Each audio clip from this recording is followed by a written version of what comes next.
Que le Seigneur nous bénisse. Donc, nous sommes dans notre école de la prière. Nous avons eu 3 semaines où on nous a enseigné sur la prière. Et cet après-midi, j'aimerais juste commencer durant cette semaine, puisque je vais moi intervenir dans l'école de la prière.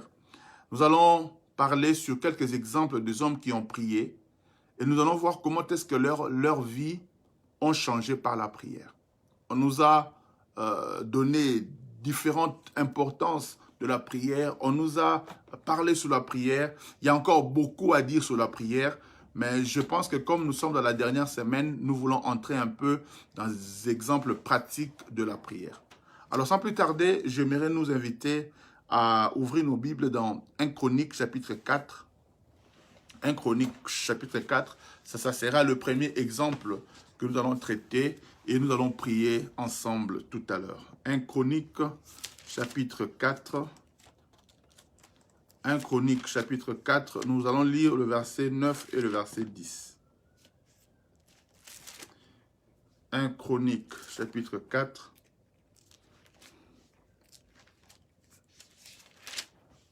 Un Chronique chapitre 4, le verset 9 et le verset 10. La Bible déclare dans 1 Chronique chapitre 4, 9 à 10, « Jaébet, qui était plus considéré que ses frères, sa mère lui donna le nom de Jaébet en disant, « C'est parce que je l'ai enfanté avec douleur. » Jaébet invoqua le Dieu d'Israël en disant, « Si tu me bénis et que tu étendes mes limites, si ta main est avec moi, si tu me préserves du malheur, en sorte que je ne sois pas dans la souffrance, point d'exclamation, 3 points de suspension. Et Dieu accorda ce qu'il avait demandé. » Parole du Seigneur. Que le Seigneur bénisse sa parole. Nous sommes en train d'étudier la prière de Jaébet. Jaébet, cet homme qui avait prié et qui avait vu sa condition changer et changer radicalement, changer complètement. J'aimerais nous dire que la prière, ça marche. C'est lui qui prie comme cela nous a été enseigné durant 3 semaines pratiquement.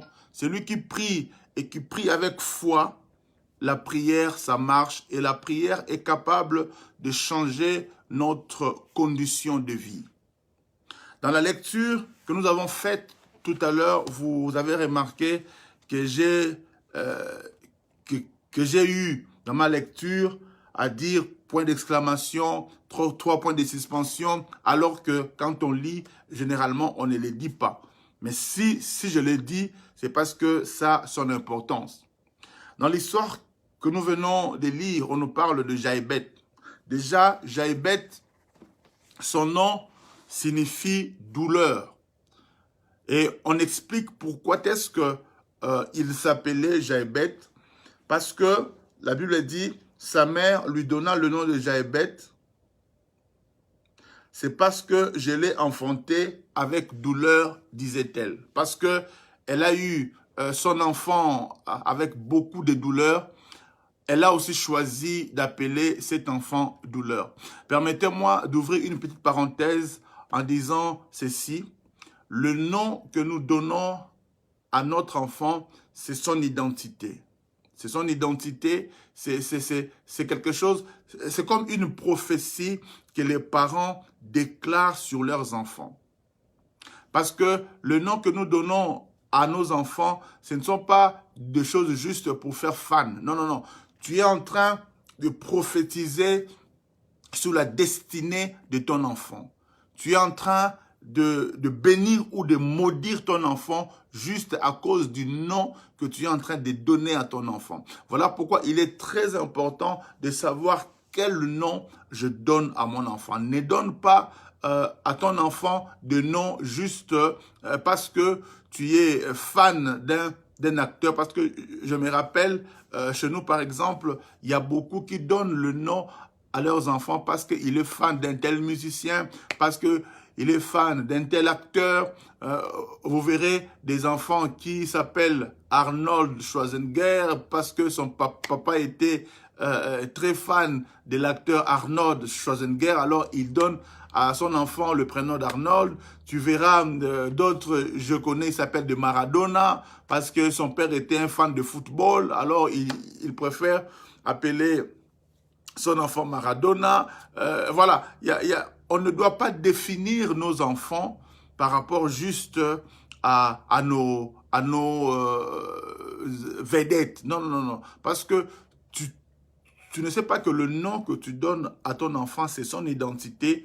Et cela peut bénir sa vie ou compliquer sa vie énormément.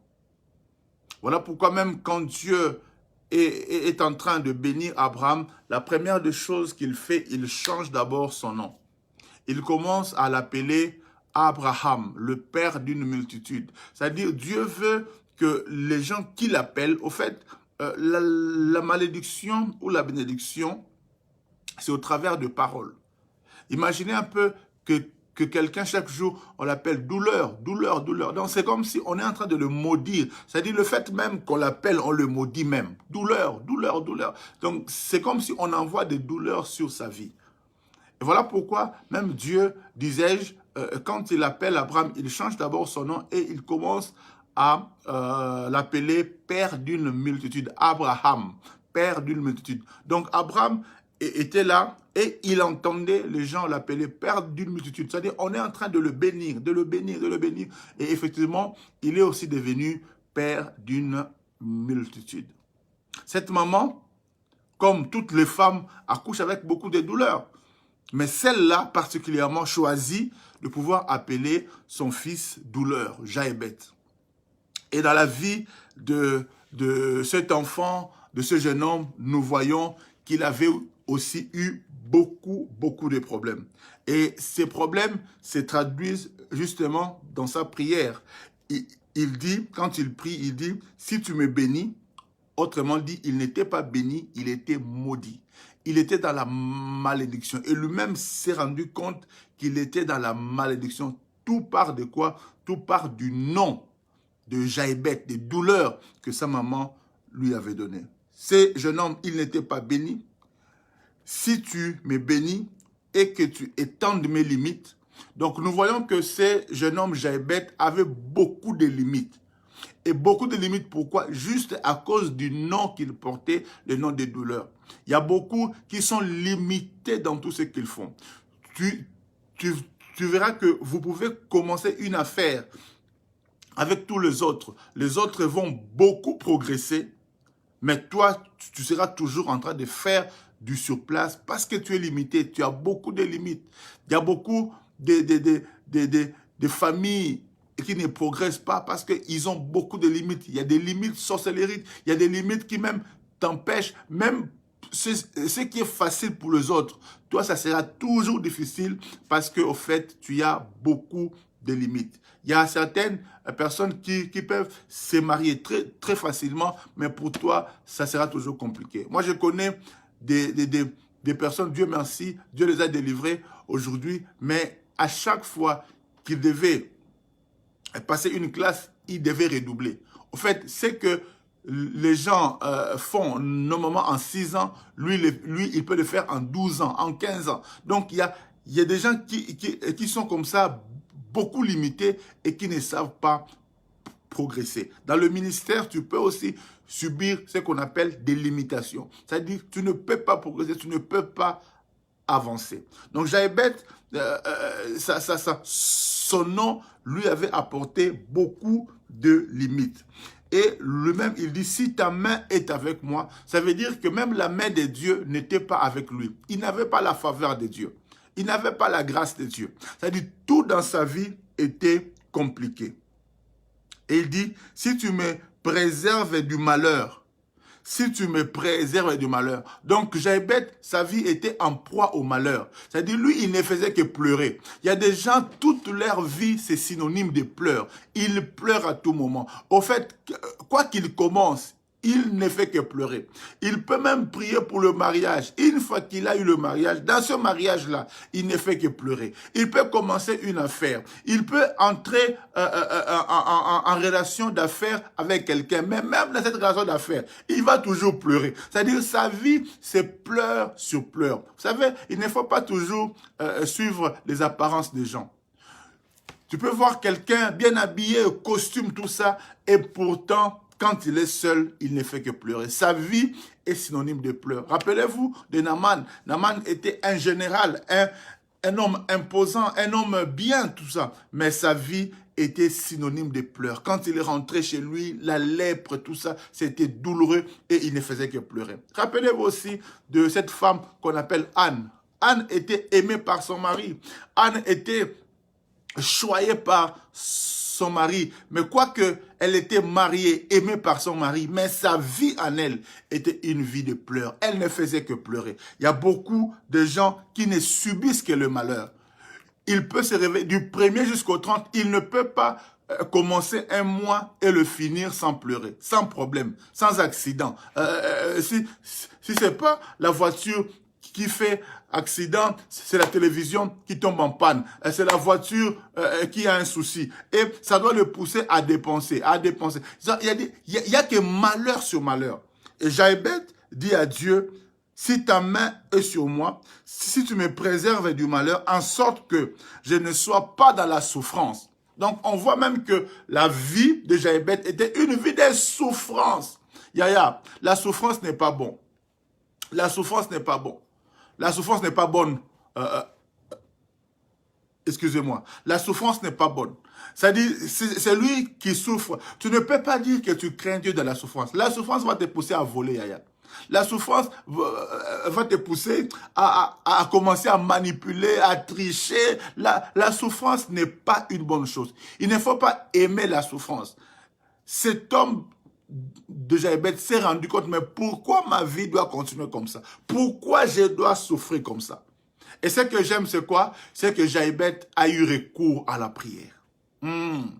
C'est ça mon point aujourd'hui. Jaïbet a eu recours à la prière. Nous voyons la vie de Jaïbet. Nous avons vu comment sa vie était compliquée, comment sa vie était difficulté sur difficulté. Mais Jaïbet, la Bible nous dit, il a eu recours à la prière.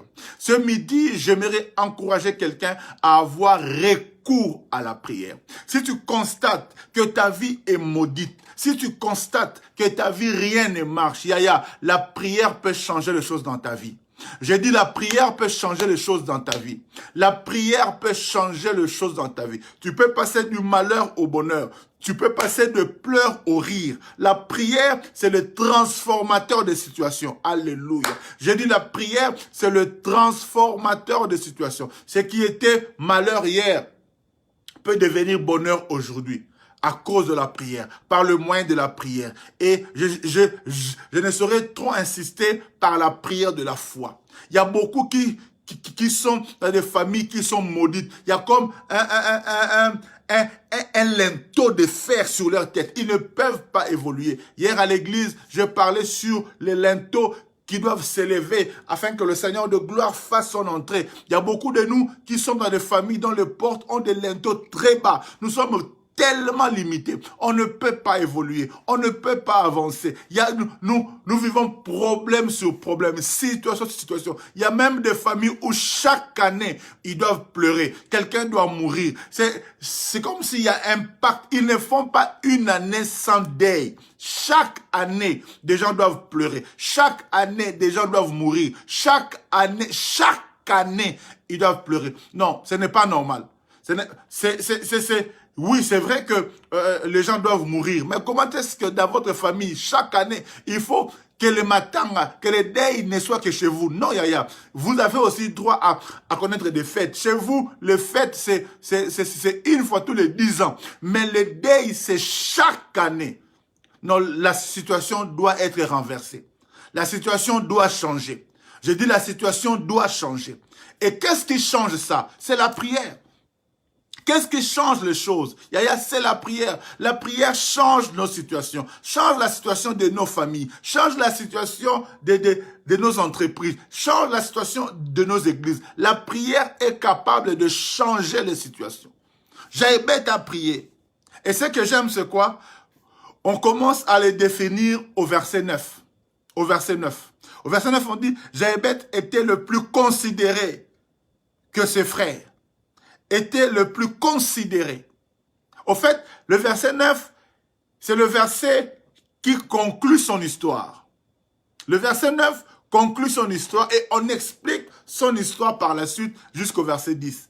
On nous explique que Jaébet, qui était devenu le plus considéré, n'a pas toujours été le plus considéré. C'était un homme malheureux, c'était un homme plein de problèmes, mais il a prié à Dieu, il a prié à Dieu, il a prié à Dieu, et la Bible déclare que Dieu lui accorda ce qu'il avait demandé. Dieu lui a accordé le fait qu'il est devenu béni, Dieu lui a accordé le fait qu'il n'avait plus de limites. Dieu a étendu ses limites. J'ai prié le Seigneur qu'il étende tes limites. Toi, ta vie est limitée à 1000 €. Toi, tu ne peux pas dépasser 1000 €. C'est-à-dire, si toi, tu prends 1000 €, c'est comme si c'est la fin du monde. Tu ne peux pas toucher au-delà de 1000 €. J'ai prié le Seigneur qu'il étende tes limites. Que tu sois aussi parmi compter ceux qui peuvent toucher des millions.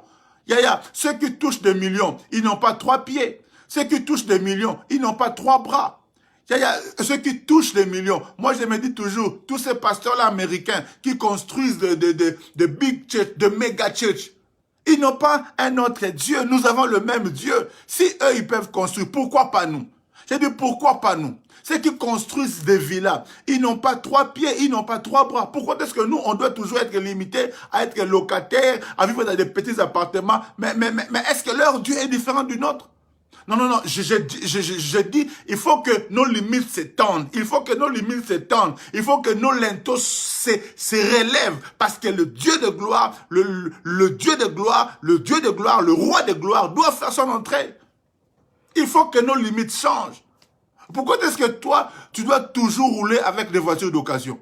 Oh, ceux qui achètent des voitures neuves là, est-ce qu'ils ont 3 bras, ils ont 3 pieds, ils ont 3 yeux? Non. Ce sont des hommes comme nous. Si eux peuvent les avoir, nous aussi on peut les avoir. Je dis, il faut que Dieu change nos limites. Il faut que Dieu éteigne nos limites. La Bible dit, Jaébet était devenu le plus considéré. Mais il n'a pas toujours été le plus considéré. Il était un type maudit. Il était un type malheureux. Il était un type de souffrance. Mais à cause de la prière, sa vie a changé. Et voilà pourquoi, cet après-midi, j'aimerais t'amener à faire une prière avec vœux. Parce que la prière qui a changé, il y a différents types de prières. Et nous allons le voir durant cette semaine. Mais Jaébet a prié avec vœux. La prière avec vœux. C'est pourquoi quand je faisais la lecture, vous avez vu, j'ai lu le point d'exclamation et j'ai lu les 3 points de suspension. Je vais encore relire ça. Si tu m'es béni, écoutez très bien, si tu m'es béni et que tu étendes mes limites, si ta main est avec moi, si tu me préserves du malheur, en sorte que je ne sois pas dans la souffrance, point d'exclamation, 3 points de suspension. Et la Bible conclut en disant, et Dieu accorda ce qu'il avait demandé. Au fait, on est en train de nous faire comprendre que ici, au fait, si vous lisez et vous analysez ce deux textes, vous comprenez que la phrase ne se conclut pas bien. Grammaticalement, la phrase ne se conclut pas bien. Parce qu'il commence par dire, si tu me bénis, si ta main est sur moi, si tu me préserves du malheur, si tu me préserves du malheur en sorte que je ne sois pas dans la souffrance, si, mais en fait, logiquement, la phrase avait continué. Et c'est pourquoi, vous voyez, on a mis le point d'exclamation et le 3 points de suspension. Il avait certainement fait un vœu à Dieu. Mais Dieu, par le Saint-Esprit, il n'a pas voulu nous dire ce à quoi Jaébet s'était engagé. Qu'est-ce qu'il avait dit? Qu'est-ce qu'il avait promis à Dieu? Dieu a choisi de ne pas nous le dire. Mais le Seigneur nous fait juste comprendre que parce qu'il avait fait un vœu, le Seigneur accorda ce qu'il avait demandé. Yaya, il y a des situations qui doivent changer dans notre vie, mais cela nécessite aussi que nous puissions nous engager avec Dieu. Que tu prennes des engagements avec le Seigneur. Il y a beaucoup d'entre nous, nous n'aimons pas prendre des engagements. Or, Dieu aime des personnes engagées. Dieu aime des personnes qui s'engagent. Dieu aime des personnes qui prennent des décisions. Jaébet a pris une décision. Il dit, Seigneur, si tu me bénis, voilà ce que je ferai. Quoique la Bible ne nous dise pas qu'est-ce qu'il a promis, mais en tout cas, Dieu nous révèle par les Écritures qu'il a promis et Dieu lui a accordé ce qu'il avait demandé. Et je pense, ça c'est moi, je pense que si Dieu ne nous a pas révélé ce que Jaébet avait promis, c'est pour que nous ne soyons pas conditionnés par ce que Jaébet avait promis. Parce que chacun de nous est libre de faire le vœu de son cœur. Chacun de nous est libre de s'engager, de faire un vœu comme il l'entend. La Bible nous dit dans Deutéronome au chapitre 23, Deutéronome chapitre 23, à partir du verset 21, la Bible dit, quand tu voueras un vœu à l'Éternel, ton Dieu, tu ne tarderas pas à l'acquitter, car l'Éternel, ton Dieu, te le redemandera certainement de ta part, et il y aura du péché sur toi. Verset 22, mais si tu t'abstiens de faire un vœu, il n'y aura pas du péché sur toi. Le verset 23, ce qui est sorti de tes lèvres, l'offrande volontaire que tu auras promise de ta bouche, tu prendras garde à le faire, comme tu auras voué à l'Éternel ton Dieu. Au fait, la prière avec vœu, c'est une prière très puissante, mais aussi très dangereuse. La prière avec vœu, comme Jaébet l'a faite, est une prière très puissante, mais je répète encore, très dangereuse. Quand tu promets à Dieu, cela démontre ta foi, cela démontre que tu fais confiance en Dieu, mais aussi c'est dangereux. C'est dangereux du moment où tu promets à Dieu, Seigneur, si tu me bénis, si tu me visites, si tu me fais ceci, je ferai cela. Dieu, lui, il fait toujours sa part. Dieu fait sa part. Et il s'attend aussi que toi aussi, tu fasses ta part. Du moment où tu ne fais pas ta part, tu as un problème avec Dieu. Voilà pourquoi la Bible nous dit, vaut mieux même ne pas faire le vœu que de le faire et de ne pas l'accomplir. Jaébet a pris les risques. Il a vu que sa vie était catastrophique. Il a cherché Dieu et il a fait des promesses à Dieu. Et la Bible nous fait comprendre que Dieu a accompli ses promesses. Si aujourd'hui, tu vas t'engager avec le Seigneur, j'aimerais te dire que Dieu accomplira ses promesses. Ecclésiaste chapitre 5, Ecclésiaste chapitre 5, à partir du verset 3.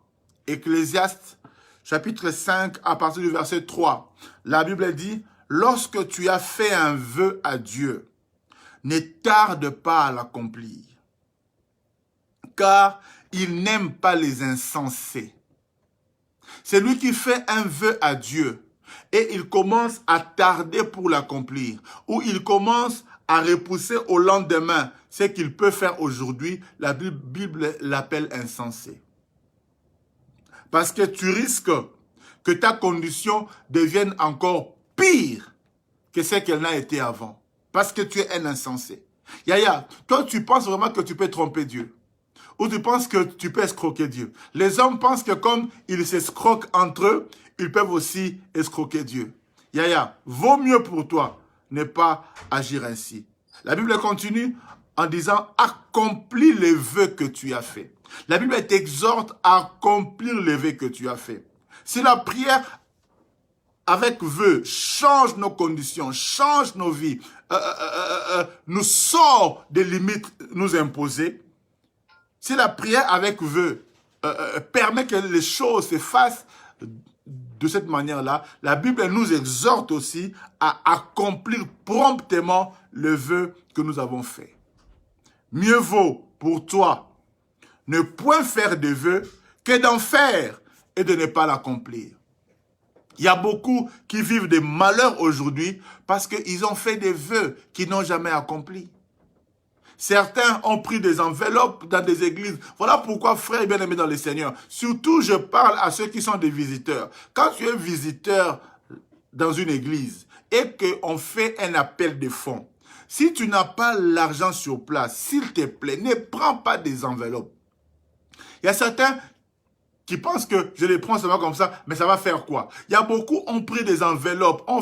Parce que prendre une enveloppe dans une église pendant qu'on fait un appel de fonds, c'est prendre un engagement. Et il y a beaucoup qui ont pris des enveloppes par-ci, par-là, qui n'ont jamais honoré ces enveloppes-là. Il y a certains qui ont ramené des malédictions dans leur maison. Vous savez que ce qui peut nous bénir peut aussi se transformer en une malédiction. La manne qui était une bénédiction pour le peuple de Dieu devenait aussi une malédiction. Du moment où ils prenaient la manne et la gardaient dans leur maison, cette manne-là s'est transformée en pourriture et ça devenait une source d'infection pour les enfants d'Israël. Quand ils n'obéissaient pas à ce que Dieu leur avait dit, la manne qui était une bénédiction devenait pour eux une malédiction.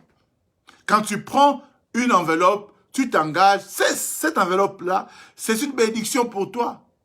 Mais si tu n'honores pas la même enveloppe que tu as prise, que peut-être qu'arrivé à la maison, tu as jeté, ça peut devenir une malédiction pour toi. Il y a beaucoup qui se sont engagés dans des églises par-ci, par-là, ils prennent des enveloppes à l'église. Tu as pris des engagements, Seigneur, vraiment, si tu me bénis avec le travail, chaque mois, je donnerai ma dîme. Mais toi-même, tu sais que tu n'as jamais honoré ça. Et tu penses que ça peut juste se passer comme ça. Oh Seigneur, pardonne-moi, j'avais seulement dit comme ça. Non, Yaya. La Bible dit, ne permets pas à ta bouche de pécher, de faire pécher ta chair. Et ne dis pas en présence de l'envoyé que ce n'est qu'une inadvertance, pardon. Que c'est par inadvertance que je l'ai dit. Dire par inadvertance, ça veut un peu dire juste nalobe nanga kaka. J'avais seulement parlé, mais je ne pensais même pas le faire. J'avais seulement dit non, tu vois, comme on était en groupe, hein, les gens s'engageaient, et bien moi je ne pouvais pas rester assis. Il fallait aussi que je mange. Yaya, vaut mieux rester assis. Vaut mieux rester assis. Si tu veux te faire voir, parce que les autres se sont levés, ils se sont engagés. Et moi, si je reste, qu'est-ce que les gens diront? Vous savez, le quand diront-on, c'est parfois la source de beaucoup de problèmes. Qu'est-ce que les gens diront? Qu'est-ce que les gens penseront? Ça peut te créer beaucoup de problèmes. Alors je te conseille, mon frère, ma soeur, si tu as pris des engagements, ne pense pas que c'est juste passé comme ça. Non, il faut que tu fasses un effort pour sortir de cet engagement-là. Si tu as la possibilité d'appeler le pasteur auprès de qui tu avais pris l'engagement, va et dédouane-toi. Demande pardon, fais quelque chose, pose un acte, mais il faut que tu te dédouanes absolument de vœux que tu avais fait. Moi, j'aime pas, parfois, il y a certains enfants qui ont pris des engagements, par exemple, pour payer le loyer. Chaque mois, il doit donner 100 € pour payer le loyer. Mais le jour où il ne peut pas, il vient dire, papa, en tout cas, ce mois-ci, je suis un peu compliqué, je ne vais pas donner 100, mais je donne 50. Quelqu'un qui agit comme ça évite la malédiction. Mais toi, tu es dans ton coin, tu ne dis rien, tu ne te désengages pas.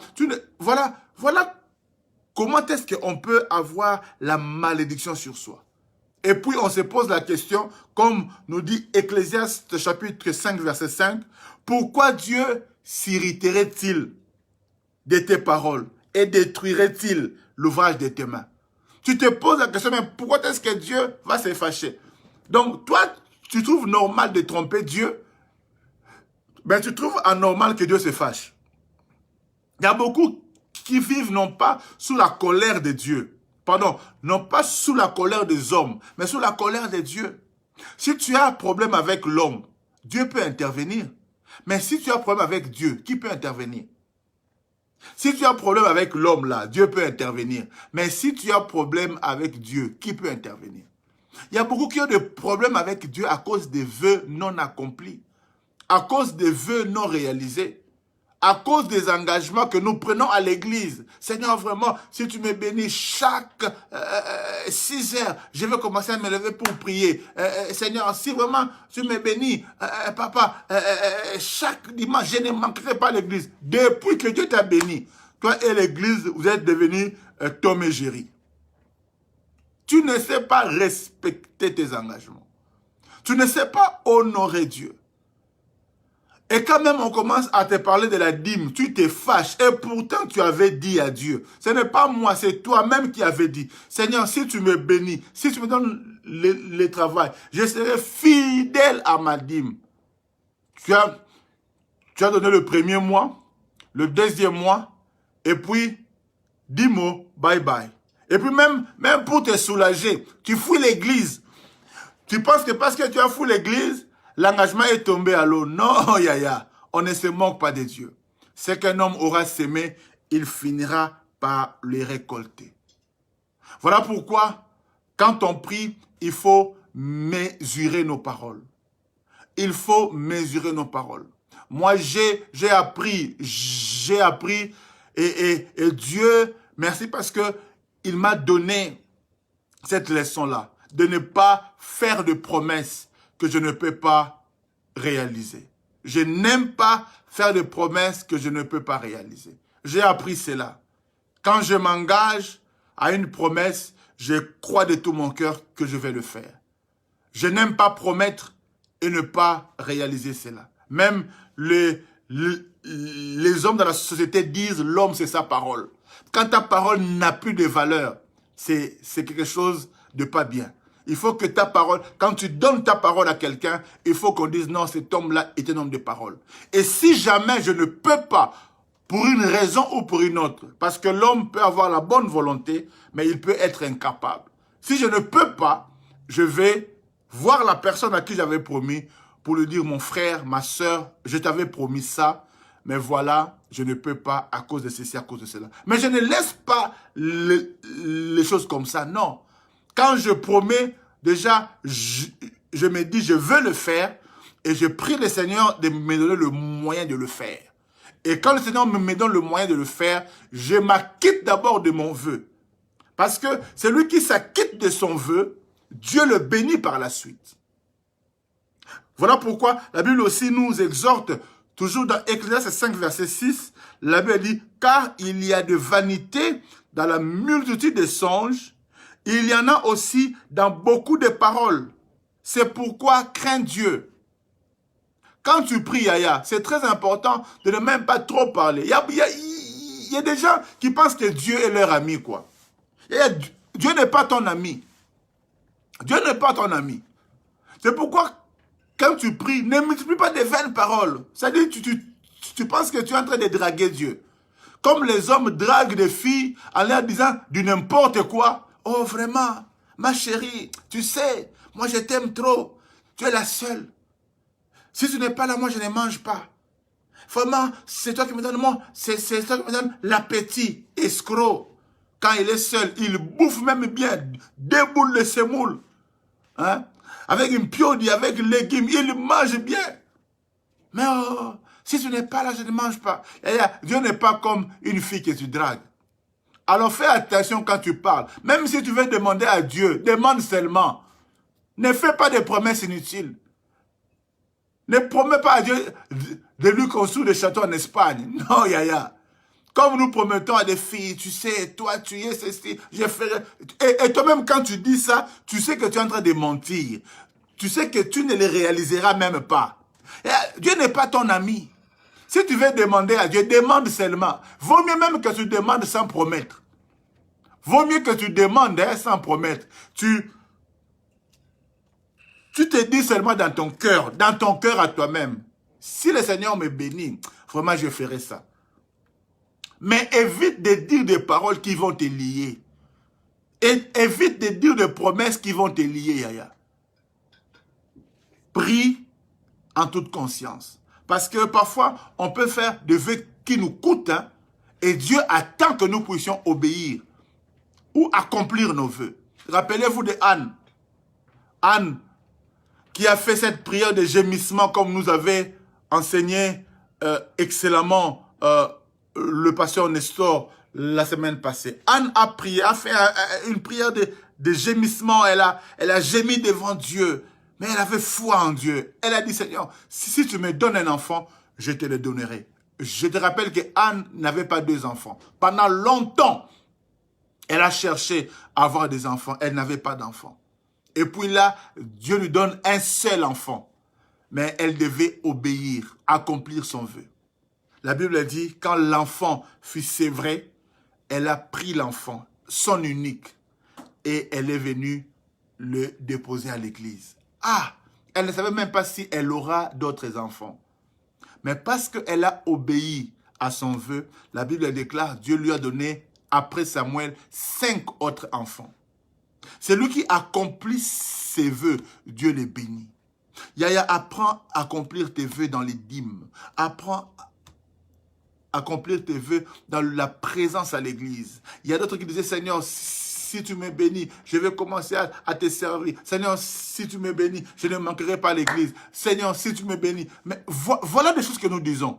Mais aujourd'hui, toi-même, là, l'église, tu viens une fois par mois. Tu avais prié, Seigneur, si tu me donnes le mariage. Dieu t'a donné le mariage. Maintenant, à cause du mariage, tu ne viens plus à l'église. Seigneur, si tu me donnes des enfants, je ne manquerai pas à l'église. Maintenant, les enfants sont devenus des prétextes pour que tu ne viennes pas. Les enfants. Ah! Donc, les enfants que Dieu t'avait donnés, ce sont ces enfants-là maintenant qui t'empêchent de venir à l'église. Voilà comment est-ce que nous jouons avec Dieu. Si tu veux que Dieu prenne ta prière au sérieux, alors commence d'abord par prendre Dieu aussi au sérieux. Anne a fait un vœu dangereux, mais elle a accompli et Dieu l'a béni. Et que dirons-nous de Jephthé? Jephthé a fait encore un vœu beaucoup plus dangereux, parce qu'il a demandé à Dieu dans Juges, chapitre 11, au verset 30 et 31, il a demandé à Dieu, Seigneur, si tu m'accordes la victoire après les combats que j'irai mener, quand je serai rentré, la première personne de ma famille qui sortira à ma rencontre, je vais te l'offrir en holocauste. Hey! Quel vœu! Et la Bible déclare, après son combat, c'est sa fille unique qui est sortie pour le rencontrer. Et quand il a vu sa fille, Jephthé a commencé à pleurer. Pourquoi? Parce qu'il a compris que, aïe ma fille, pourquoi tu m'as fait ça? Mais il avait fait un vœu à Dieu. Et il devait accomplir ce vœu-là. La prière avec vœu est une prière puissante, je dirais même eratakate. Ça ne rate pas la prière avec vœu. Si elle est puissante, mais elle est aussi dangereuse. Anne avait prié pendant longtemps sans avoir de réponse. Mais le jour où elle a prié en faisant un vœu, ce jour-là même, elle a obtenu sa réponse. La prière avec vœu, elle est puissante. Mais attention, elle est dangereuse. Dieu aime avoir affaire avec des hommes qui s'engagent. Je m'engage avec toi, Seigneur. Mais avant de t'engager, prends conscience de ton engagement. Aujourd'hui, j'aimerais que nous puissions prier comme Jephthé. Que nous puissions prier comme Jephthé. Je ne connais pas tes limites. Je ne connais pas les douleurs que tu as. Mais faire une prière avec vœu déclenche beaucoup de choses. Mais fais attention. Fais attention quand tu fais un vœu à l'Éternel. Mais j'aimerais t'encourager à faire des prières avec engagement. Regarde d'abord ta vie. Regarde ta vie. Elle est comment? Quelle est la situation de ta vie? La prière peut changer ta condition. Alors nous venons auprès de Dieu en ce midi. Et nous lui disons, Seigneur, aie pitié de moi.